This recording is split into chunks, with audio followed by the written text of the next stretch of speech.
This is one of the most commonly asked questions on the discussion board, this section. What is the percentage of the area under the normal curve to the left of Z1 and to the right of Z2? So the first thing we're going to want to do is draw a normal curve. Okay, and then we're going to just put our regular old z-scores on here like we have before. Here you've got the mu, which means z equals 0. We've got our +1 and our -1. And we know that 68% of the data is within there because we've drawn that from the empirical rule. But when it has numbers that are not whole numbers for the z-scores, we cannot use the empirical rules. So I'm going to draw in the next lines just to give us some context. From the empirical rule, you know that this is 68% within here, and this is 95% within 2 standard deviations. We're not using the empirical rules on this problem since it is more precise measures than that, but I still think it helps to have these. So we're going to want to zoom in right over here, because this is the part that we're talking about, to the left of -2.96 and to the right of -2.03. So we're going to put both of those scores on the z table. So there's 2.96, which is almost to 3. So let me just go ahead and put in my 3s. -3, -3, +3. So -2.96 is going to be somewhere right around here. Hopefully we can see this. This is -2.96, so almost 3 standard deviations away from the mean. And we've got -2.03, so just barely past -2. -2.03. And it asks us to the left of -2.96. So here's 2.96. Here's my hands. Here's the one that makes an L. I'm being so silly. To the left of -2.96 is this area right here. And to the right of -2.03. So that is this entire area over here. Okay, so this is like a big chunk of the normal curve that we're looking at here. And there's a couple different ways that we can address this problem. To the left of -2.96, we can find directly on the table that you'll all have available when you take the test in my class. This one's in color. The ones you'll get in the testing center are not going to be in color. But to the left of -2.96 is this little teeny tail that looks kind of big on my graph, but my graphs are never that accurate. So we're going to go down to -2, and it was 2.96, -2.1, 2.2, 2.3, 2.4, 2.5, 2.9, and then we need to go over to 2.96, and it comes down 2.09, 2.99, -2.98, -2.97, -2.96. So for that one, it tells us 0.0015 is the area under the curve right there. The little tail area on the curve. So I'm going to put that on our drawing.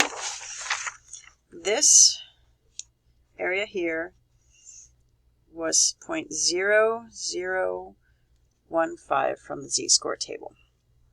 Now this one's going to be a little bit more difficult to figure out, and there's several different ways to do it. I'm only going to do it one way in this video. That score, that -2.03, I'm going to find it. I'm going to draw another curve and zoom out. Hold on, I got to zoom. So our -2.03, the only thing we can get from our table is the area to the left of that. So we're going to talk a little bit about complements here. So for this, we can only really get this part directly from the table. So we're going to go to 2.0, and then it says 2.03, so we have to keep going over. I think I can get all the way there. Yes, 2.03. So we come here, boom, and we come down. 2.03 is right there. I'm going to zoom in on it. Zoom.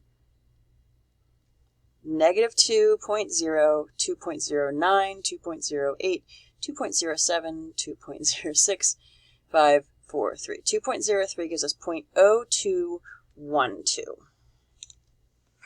I'm going to get back on our chart. And it gave us this area, 0.0212 from this table. Focus. 0.0212 from the table. Okay. So, but that was here. So there's several little different pieces to this. This part is 0.0212, but what we're trying to find is this part. Okay, so in order to do that, what I'm going to do is I'm going to say the entire curve. Oh, that's a pretty bad curve. Incorporates 100% of the data. Okay, and this 0.0212 as a percent is 2.12%. You either take the decimal, multiply it by 100, or move the decimal place over twice. So 100% of the data minus this little tail piece here is what I want to do. Minus 2.12% of the data will give us this huge chunk over here. So when you subtract those on your calculator or by hand or whatever, however you want to subtract, you get 97.88% of the data is in this big chunk over here. And over here, the table told us 0.0015. You multiply that by either 100 or you move the decimal over 2 places. And this tells us that over here is 0.15% of the data. So we've got 0.15% there, 97.88% here, and we want both of these pieces. So what we need to do is add our 0.15% plus our 97.88%. Add those up, and you get that together, the two pieces, the piece to the left of negative 2.96 and the piece to the right of negative 2.03 together. Oh, this isn't writing. This and this together, those two added up, gives you 98.03%. So you add the two pieces you got. This one involved a complement, and you get 98.03%. So most of the data is between those two values. I still don't quite understand exactly what students have been asking in words on the discussion board, and I really hope somebody comes to class and or comes to my office hours or something and tells me exactly what is happening with their misunderstandings, because I'm not sure. So hopefully this helps somewhat. Let me know if you have any other questions. Thanks. Bye-bye.